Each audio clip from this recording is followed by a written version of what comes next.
Okay, so yesterday's video took me entirely too long to edit, so we're gonna get right into this video. Welcome, I'm Olivia, aka locdliv, and you guys are the locdlivers. That is if you hit the subscribe button. We are in day 2 of my 28 and 28 series. Feel free to pause and go back to day 1 for the full experience. I'll link it right up here. Okay, let's do this. So when I was younger, I really liked math, not science. Honestly, I feel like I lied myself into loving science just because everyone would always ask me why I became an engineer or why I wanted to be an engineer. But let's go back. When I was in pre-K, that's pre-kindergarten, I wanted to be a mathematician. Like, girl, can you even spell mathematician? Back then and throughout my life, it never came into my mind that I couldn't do something. In my head, someone else was doing it, so that meant I was able to do it. I was a go-getter, and I was logical. So what could someone do as a career that loves math? Become a mathematician. See, it all makes sense. 4 or 5 years old, I was very logical. The way I saw the world was pretty linear. Input equals output. And that really was whatever I put into something, I would get a result similar to that. Of course, at 5 years old, this wasn't really conceptualized. This is me looking back at it and understanding how I thought back then. Now let's talk about when things changed. Remember when I wanted to be a mathematician? Well, I got to 10th grade and someone told me a mathematician these days is really just being a math teacher. That was when I learned all about application. Input equals X, Y, B, or sometimes even A. Just because I studied to be a mathematician doesn't mean that that's going to be my job title. I wasn't going to be a teacher. At that time, I did not like kids, and I was not living off of a teacher's salary. No shade, no tea, but I wanted to shoot for something that I was hitting 6 figures. I didn't have anybody in my life that was making 6 figures, but for some reason, I wanted to do it. Crazy. Now that I'm in 10th, 11th grade, the teacher started to notice that I was a math wizard, and I guess I did well in science. So they put me into this engineering type of class. I learned about sketching lines and drafting, creating depth and perspective design, CAD, and a bunch more stuff that I just don't remember. But this class was pivotal to my future, more than I would ever know.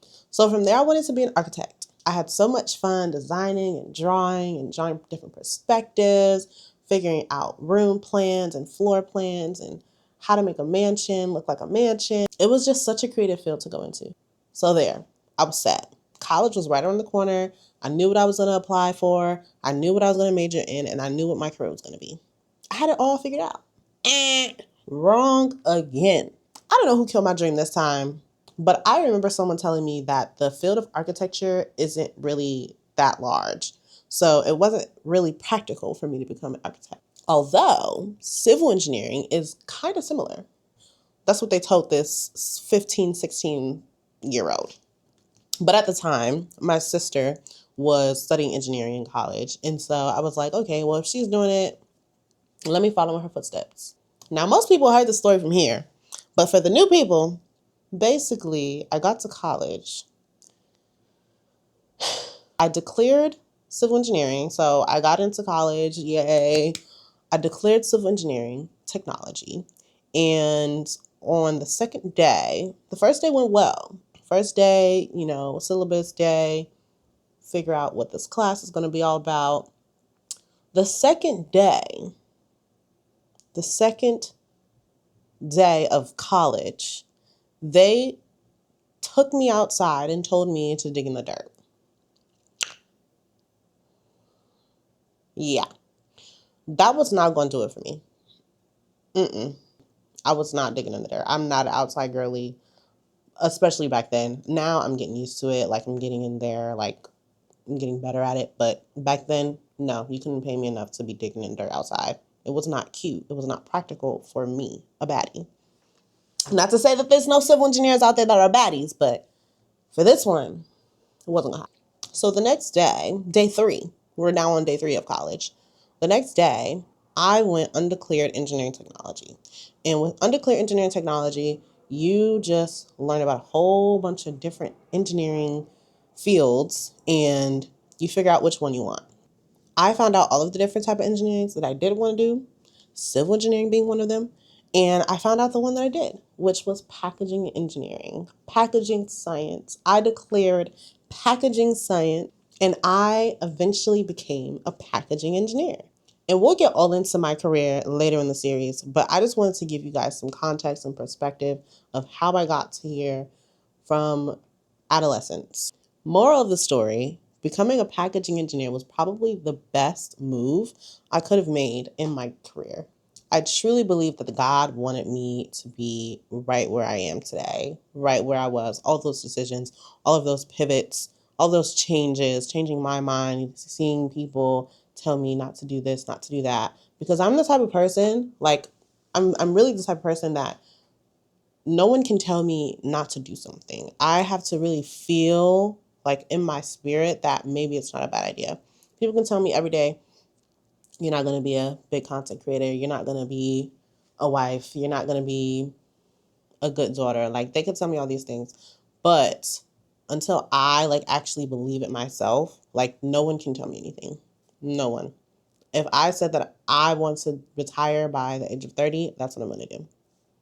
You can't tell me that I can't do it.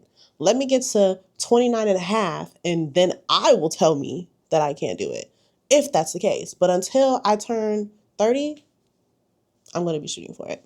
So that back then, where people were able to pivot me and, tell me these things. And, of course I did my research. Even as a kid, I would do my research to figure out like what they were telling me. It's just the more you know, the better you can make decisions. So I would have never known that being a mathematician wasn't really a real thing. Like, you can't just look up mathematician and mathematicians are usually, applied somewhere else. But yeah, I think that God definitely wanted me to be exactly where I am, exactly the story that I had. And it was all easy. Like, of course, there were some challenges, but I didn't really feel that much friction going this way. And that's an indicator to me that I'm doing something right. I went with what was in my spirit and I just kept following it up to this day. Now the secret formula is input equals X, Y, B, or A have different salaries, different lifestyles, and different life outcomes. Now that I'm choosing to pick up and follow my husband, I don't regret anything that I've done in my short career. Maybe that last job though. Everything happens for a reason. Now that is a wrap on day 2 of my series 28 and 28. This one was really a trip down memory lane on why I became an engineer in the first place. Because your girl shot for the stars at a young age. If I could do it, you definitely can. Thanks for watching. Don't forget to like and subscribe, and make sure you share with a friend, especially if they want to be an engineer. Give me some pink hearts in the chat. It's October, breast cancer awareness. Put some pink hearts in the chat for me. I will see you guys tomorrow. I'll see ya tomorrow. It's only a day away. All right, y'all. Peace.